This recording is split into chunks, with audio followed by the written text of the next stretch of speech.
మాకు నడరాదు సార్, మాకు కాళ్ళు చేతులు లేవు, ముసలోళ్ళం, మేము ఎక్కడ బతకాలి, నీళ్ళు లేవు, మేము కొనుక్కొని నీళ్ళు తాగుతున్నాం, ఎంతకని కొనుక్కుంటాం, లేని వాళ్ళం అవు సారు.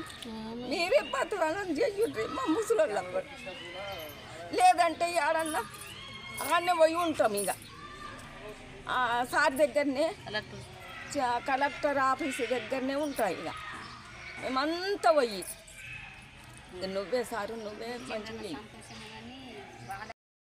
సార్ మేము మహాలక్ష్మి వాడ డబల్ బెడ్రూమ్ నుంచి మాట్లాడుతున్నాం సార్. మాకు వాటర్ ప్రాబ్లమ్ ఉంది, బాగా ఇబ్బంది ఉంది. ఎందుకంటే పోయి చెరువుల దగ్గర స్నానాలు చేసే పొజిషన్ వస్తుంది. పిల్లలను తీసుకొని చెరువుల దగ్గర పోవాలన్నా భయం పడుతుంది. ఎందుకంటే సడన్గా కాలు జారి పడేనంటే లేని పరేషాన్ మాకు. ఆ ఇల్లు ఇచ్చిండ్రంటే ఇచ్చిండ్రు, అంతేగాని దాంట్లో ఏం సౌలత్ ఉన్నది? నా ఒక వాటర్ సౌలత్ లేదు, మళ్ళీ రోడ్డు చక్కగా లేదు, కరెంటు చక్కగా లేదు. మళ్ళీ పోనీ మీరు వచ్చి ఏమన్నా చేస్తుండ్రా, కౌన్సిలర్లకు ఫోన్ చేస్తే అమ్మ ఇచ్చిండ్రు అంటే ఇచ్చిండ్రు అని అంటుండ్రు అంతే. కానీ ఎవ్వరు వస్తలేరు. మళ్ళీ అమ్మ మీకు ఎట్లున్నది ఏమున్నదని ఎవ్వరు అడుగుతలేరు, చేస్తలేరు. మళ్ళీ ఎట్లా ఉంటాం సార్? మీరు ఒకవేళ వచ్చి చూసి మంచిగా చేపిస్తా అంటే ఓకే సార్, లేదంటే మేము సీదా పోయి కలెక్టర్కి కంప్లైంట్ ఇస్తాము. మొత్తం అందరం కూర్చొని ఆడ ధర్నా చేస్తాము, అందరం ఆడనే కూర్చుంటాము ఎన్ని రోజులన్నా కానీ. ఇక మేము ఇళ్ళల్లో ఉండలేకపోతున్నాం, ఆ ఎండకి ఉండలేకపోతున్నాం. ఒకటి ఎండ అంటే పోనీ అది న్యాచురల్, కానీ ఇది వాటర్ అయితే ఉండాలి కదా. వాటర్ ఉంటే ఏదన్నా పని అవుతుంది, ఏ పని అవుతుంది.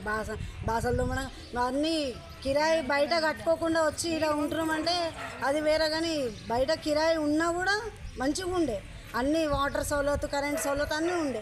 కానీ కిరాయి కట్టకున్నా కూడా ఇదైతే ఏది అన్నీ కొనుక్కునుడే ఉన్నది సైడ్కి. అది ఏం లాభం? కిరాయి పైసలు ఇక్కడ పెట్టుడే ఉన్నది తప్ప మాకు ఏది మంచిగా ఉన్నది అని అన్నది లేదు. ఇచ్చిండ్రంటే ఇచ్చిండ్రు అంతే సార్. కానీ మీరు మాత్రం దయచేసి మాకు మాత్రం ఎట్లయినా మీరు చేపిస్తారని మాకు కొంచెం ఆశ ఉన్నది.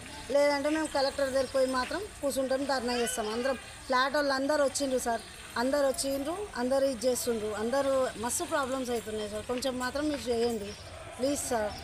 ఇక్కడ బోర్డు ఉన్నది గవర్నమెంట్ది, కావాలంటే అక్కడ ఒకటి సెఫ్టీ ట్యాంక్ వేసినా కూడా నడుస్తుంది సార్.